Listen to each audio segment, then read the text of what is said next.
Assalamualaikum warahmatullahi wabarakatuh. Hai teman-teman. Sekarang kita mau ke chapter 8 tugas AI, yaitu Generative Adversarial Network. Nah, di sini kita langsung aja ke prakteknya. Yang pertama itu kita import library yang dibutuhin. Nah, setelah kita selesai import library-nya, kita masuk ke soal nomor 1.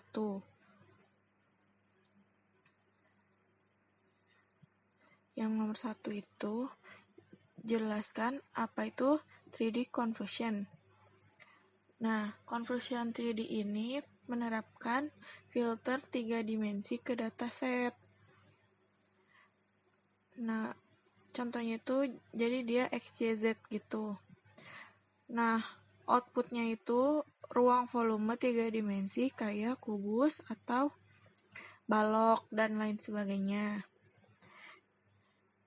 Yang kedua itu jelaskan kode program arsitektur dari general network, serta penjelasan dari generator network. Nah, di sini serta dengan penjelasan output dan input dari generator networknya. Generator adalah gelos, membentuk jaringan generator dapat dilihat dari kebalikan struktur jaringan saraf pada umumnya. Dan generator itu menerima input itu angka Z, lalu mengubah menjadi output. Outputnya itu gambar 3 dimensi. Nah, di sini setelah generator itu ada diskriminator.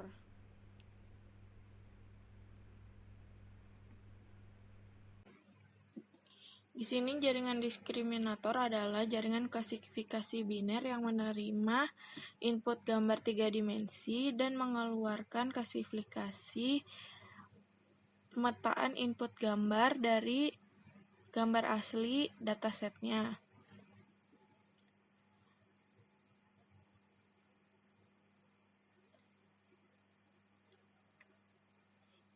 Ini untuk source code-nya didapat dari dosen kita, yaitu Paroli.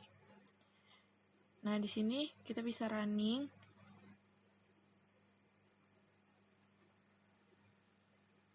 Hasilnya bakal kayak gitu.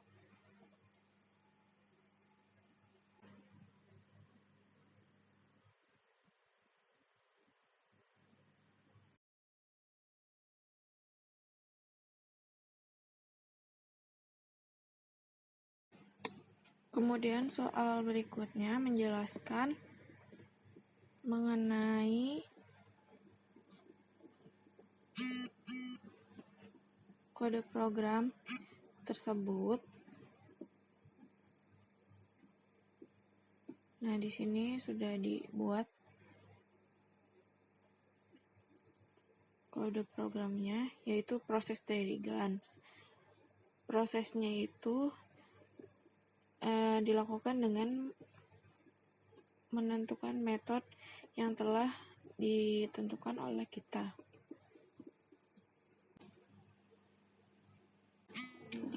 Kemudian pertama kita di sini clone dulu dari GitHub, kemudian melakukan mendownload datasetnya.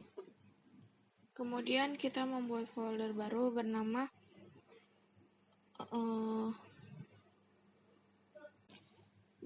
log dan result.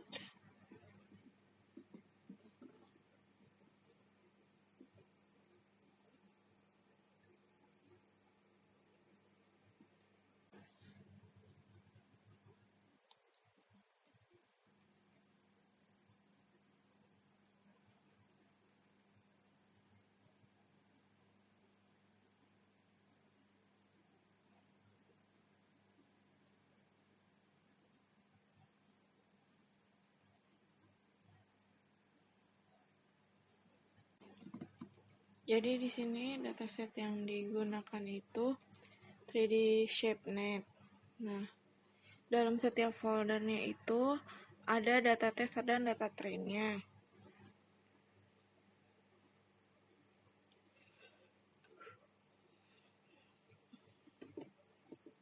Kemudian format filenya disimpan dalam bentuk Microsoft Access. Kemudian nanti dipanggil di dalam yang in2 ini, kemudian dipanggil di plot and save voxel.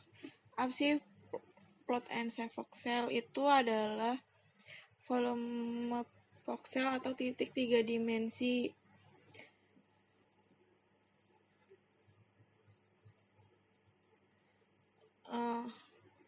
Di sini kita itu kan 3 dimensi, jadi X, Y, dan Z. Kalau 2 dimensi itu cuma X, Y. Tapi kalau di voxel ini ada 3, yaitu X, Y, dan Z karena dia 3 dimensi. Kemudian untuk memvisualisasikan datasetnya itu, nah ada di dalam sini.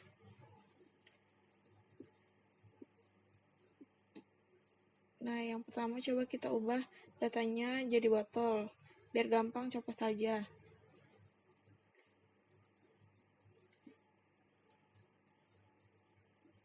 Nah, seperti ini.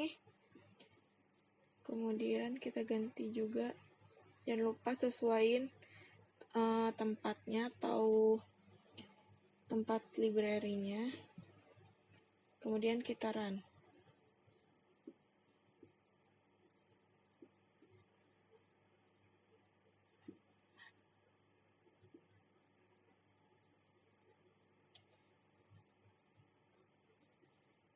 Nah, di sini kita pertama prosesnya itu import library-nya, kemudian panggil datanya. Nah, yang di bawah itu untuk menampilkan datanya, jadi kita show, plt show.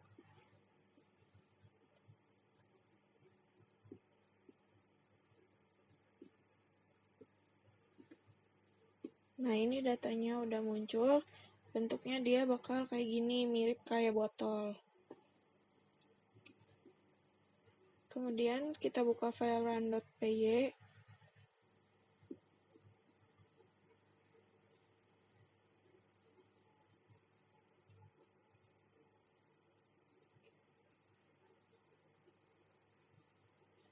Nah,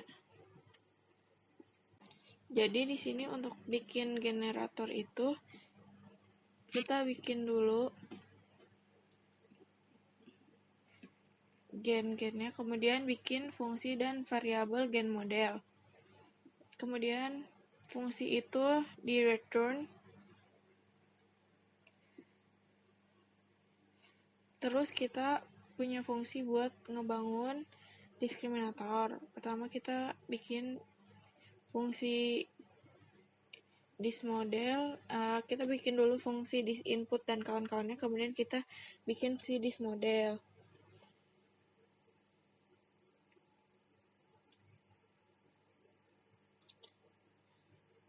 Setelah itu coba kita run.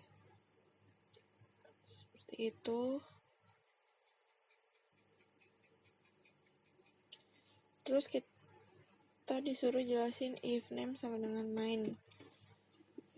Nah, ini itu artinya jika interpreter return menjalankan main, maka dia akan memberi variabel di sini dia untuk menetapkan variabel name memiliki nilai main.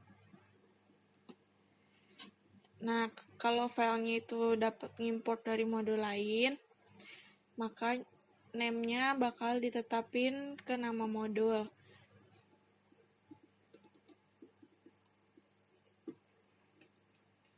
Kemudian jelaskan kode programnya. Yang ini untuk meload dataset yang ada di dalam folder chair. Kemudian kita run.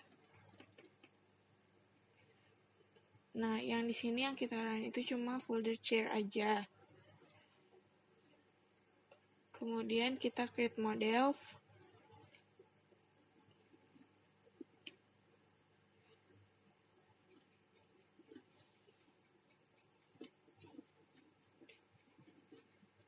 Kemudian ada juga input layer di sini. Ini untuk memasukkan random factor ke dalam untuk meneruskan ke discriminator mode. Terus kita run aja.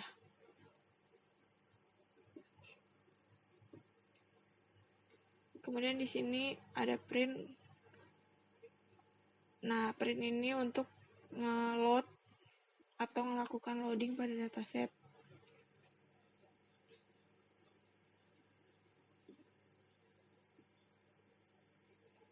Kemudian ada TensorBoard. Fungsinya itu untuk bikin TensorBoard yang bisa diakses.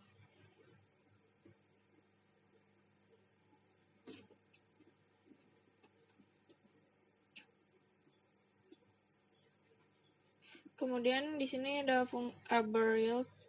Ini fungsinya itu untuk melakukan reshape dari shape yang bakal ada di situ, jadi dia nggak terlalu besar.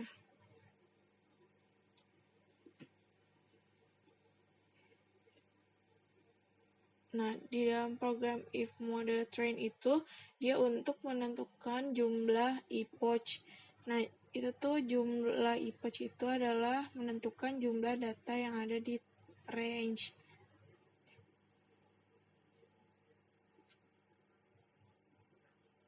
Kemudian ada number of batch. Itu tuh untuk melihat berapa jumlah file yang bakal di training nantinya.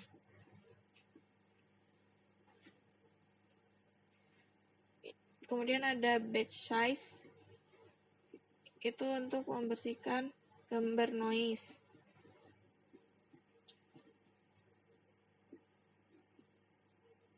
Wis lah.